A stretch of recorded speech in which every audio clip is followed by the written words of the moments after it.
Welcome to Advanced Coaching Classes with Imran sir, making mathematics simple, clear and enjoyable for every student. Hello बच्चों, कैसे हो आप लोग।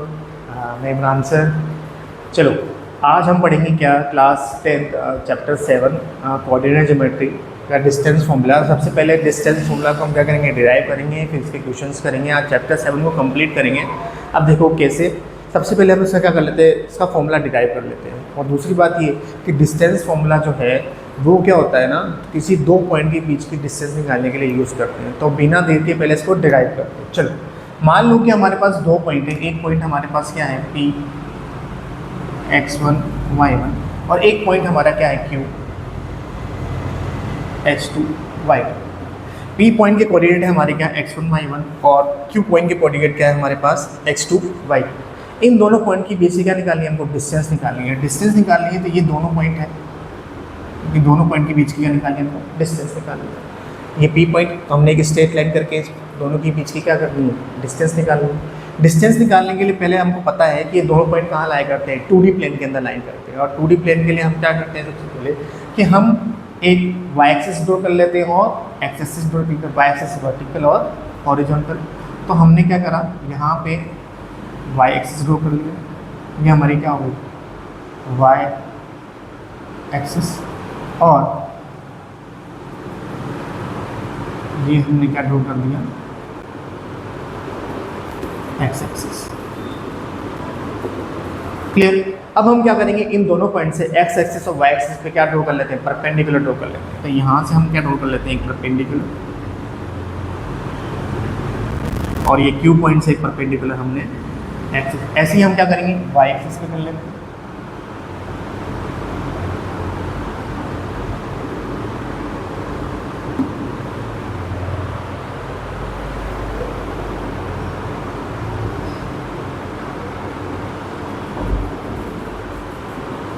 और P पॉइंट से भी एक परपेंडिकुलर ड्रॉ कर लेते हैं। ठीक है। अगर हम बात करें इस पॉइंट की, तो ये वाला हमारा पॉइंट क्या हो जाएगा, इस पॉइंट के कोऑर्डिनेट की बात करें तो ये क्या बनेगा हमारा, x1, 0। और इस पॉइंट की बात करें हम, तो ये वाला पॉइंट बनेगा हमारा क्या, x2, 0। Same as it is इस वाले पॉइंट की बात करेंगे तो ये हमारा क्या बनेगा, y1, 0, और ये हमारा क्या बनेगा, y2, 0। क्लियर। इस लाइन को हम आगे एक्सटेंड कर देंगे तो आप देखेंगे जैसे एक्सटेंड करेंगे तो ये हमारा क्या बन जाएगा, राइट एंगल ट्राइंगल। कैसे बन गया राइट एंगल ट्राइंगल, देखो अगर ये 90 डिग्री है तो कॉरस्पॉन्डिंग ये भी क्या हो जाएगा, 90 डिग्री, क्योंकि ये लाइन हमने परपेंडिकुलर ड्रॉ करी है तो ये आपस में भी क्या है, पैरेलल है। ये लाइन इसके पैरेलल है और ये दोनों लाइन किसके पैरेलल है, ये भी और ये भी। तो अगर ये 90 डिग्री है तो ये भी क्या हो गया, 90 डिग्री। अब ध्यान से देखो कि हमको डिस्टेंस निकालनी है, PQ डिस्टेंस निकालनी है, और ये जो ट्राइंगल है कौन सा है, राइट एंगल ट्राइंगल। तो हम पाइथागोरस की हेल्प से इस PQ डिस्टेंस को निकाल सकते हैं। क्यों, क्योंकि 90 डिग्री के जस्ट सामने वाली जो है ये क्या होगी, हमारी हाइपोटेनस। इसको क्या बोल देते हैं अपन, बेस बोल देते हैं, और इसको क्या बोलते हैं, परपेंडिकुलर। अगर हमको बेस मिल गया और परपेंडिकुलर मिल गया तो हम हाइपोटेनस निकाल सकते हैं, क्योंकि हाइपोटेनस का स्क्वायर इज इक्वल टू कितना होता है, परपेंडिकुलर का स्क्वायर प्लस बेस का स्क्वायर। अब उसके लिए हमको क्या चाहिए, हमको ये डिस्टेंस चाहिए और हमको ये डिस्टेंस चाहिए। अब ध्यान से देखिए, यहाँ से यहाँ तक की डिस्टेंस है वो कितनी है, x1। क्लियर। और ये हमारा ओरिजिन है, और यहाँ से यहाँ तक की डिस्टेंस कितनी है, x2। क्लियर। अब एक बात बताओ, ये डिस्टेंस x2 है, ये डिस्टेंस x1 है, हमको ये डिस्टेंस चाहिए। तो ये डिस्टेंस निकालने के लिए क्या करेंगे, x2 में से x1 माइनस कर देंगे तो ये डिस्टेंस आएगी कि नहीं आएगी, यस। तो ये डिस्टेंस जो हमारी आएगी ये क्या है, x2 माइनस x1। फिर सेम एज इट इज ये वाली जो डिस्टेंस है हमारी क्या है, y2, और यहाँ से इस पॉइंट से ये वाली जो डिस्टेंस है ये वाली, ठीक है, हमारा y1। अगर इस डिस्टेंस में से हम इस डिस्टेंस को माइनस कर दें तो हमारी ये डिस्टेंस आएगी, ये क्या आएगी, y2 माइनस y2। और ये x2 माइनस x1 है तो ये भी क्या हो गया, x2 माइनस x1। तो ये तो हमारा y2 माइनस y1, ये हमारा क्या, x2 माइनस x1। कौन सी डिस्टेंस निकालेंगे हमको, PQ। तो हम क्या निकालेंगे, क्या लगाएंगे, पाइथागोरस। तो क्या होगा, PQ का स्क्वायर इज इक्वल टू क्या हो जाएगा, बेस का स्क्वायर x2 माइनस x1 का square plus y2 minus y1 का स्क्वायर। पी क्यू की वैल्यू निकाल लो, रूट में x2 माइनस x1 का स्क्वायर प्लस y2 का स्क्वायर। ये हमारा क्या हो गया, डिस्टेंस फॉर्मूला पी क्यू।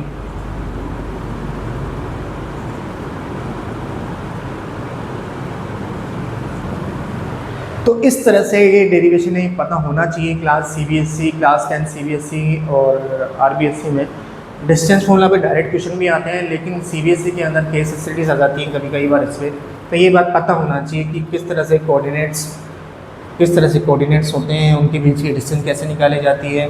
अब देखो ये पता होना चाहिए x1 y1 है, तो ये वाले पॉइंट की बात कर रहा हूँ, तो ये क्या हो गया x1, क्योंकि x एक्सिस पे क्या होता है y 0 होता है। तो देखो ये पॉइंट जो है ये क्या हुआ x1, तो यहाँ से यहाँ तक की डिस्टेंस कितनी है x1, और यहाँ से यहाँ तक की डिस्टेंस कितनी है x2।